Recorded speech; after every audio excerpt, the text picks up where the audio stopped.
राहुल गांधी की बात क्यों कर रहे हैं? परिस्थितियां ऐसी लग रही है तो निश्चित रूप से जुड़ेंगे, तीसरे मोर्चे का गठन होगा। ये धर्म, मजहब, जात, बिरादरी की बात को छोड़ करके लोग आज कुशासन के खिलाफ इकट्ठे हैं।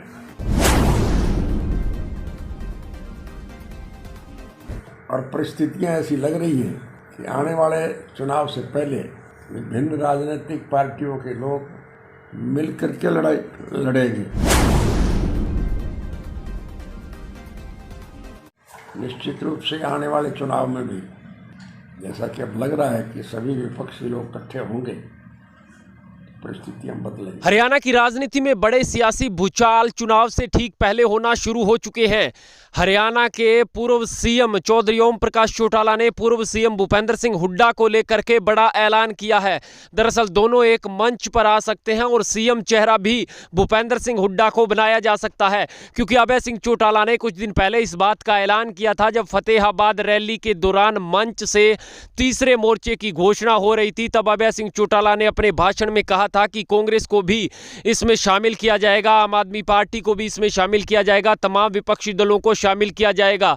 ना तो पीएम चेहरे को लेकर के किसी प्रकार का कोई संशय बरकरार है और ना ही हरियाणा में यदि तीसरे मोर्चे में कांग्रेस, आम आदमी पार्टी, इनेलो और तमाम ऐसे दल शामिल होते हैं तो वहां पर सीएम चेहरे को लेकर के भी किसी प्रकार की कोई आपत्ति नहीं है। क्योंकि आपको बता दें, कांग्रेस पार्टी का हाईकमान यदि तीसरे मोर्चे में शामिल होता है तो फिर हरियाणा के पूर्व सीएम भूपेंद्र सिंह हुड्डा और पूर्व सीएम चौधरी ओम प्रकाश चौटाला एक मंच पर नजर आएंगे और ऐसा होने की स्थिति में भाजपा जजपा गठबंधन को गहरा धक्का लगेगा।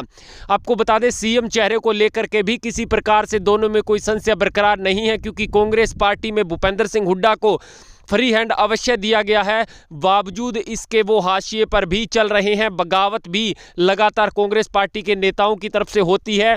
तो भूपेंद्र सिंह हुड्डा इस बात को अच्छी तरह से जानते हैं कि अकेले चुनाव लड़ने पर सीएम की कुर्सी तक नहीं पहुंचा जा सकता, क्योंकि भाजपा और जजपा का गठबंधन मजबूती के साथ लड़ रहा है।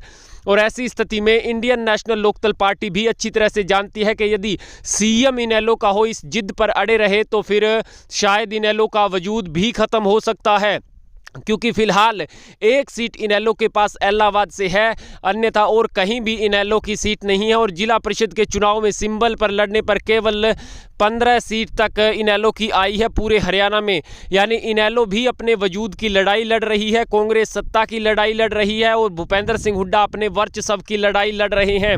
ऐसी स्थिति में यदि सभी एक मंच पर एकजुट हो जाते हैं, जिसका संकेत चौधरी ओम प्रकाश चौटाला जब मध्य प्रदेश पहुंचे तो वहां से उन्होंने पत्रकारों से बातचीत के दौरान दिया, तो निश्चित रूप से हरियाणा के अंदर बड़े सियासी परिवर्तन होने जा रहे हैं। यानी कि पीएम चेहरे को लेकर के जब संशय बरकरार नहीं है तो फिर सीएम चेहरे को लेकर के भी इंडियन नेशनल लोकदल पार्टी किसी भी नाम पर मोहर लगा सकती है, चाहे वो कांग्रेस पार्टी का हो या आपका।